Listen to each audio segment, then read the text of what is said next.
நிறைய வசதி இருக்கிறவங்க 1000 பேருக்கு அன்னதானம் பண்ணலாம். கொஞ்சமா வசதி இருக்கிறவங்க 100 பேருக்கு அன்னதானம் பண்ணலாம்.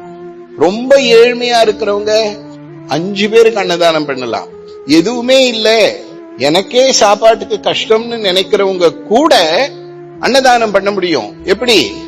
அவங்களுக்கு கிடைக்கிறது இல்லையா சாப்பாடு, அதுல ஒரு கைப்பிடி எடுத்து அப்படி வச்சா அது யாருக்கு போகும்?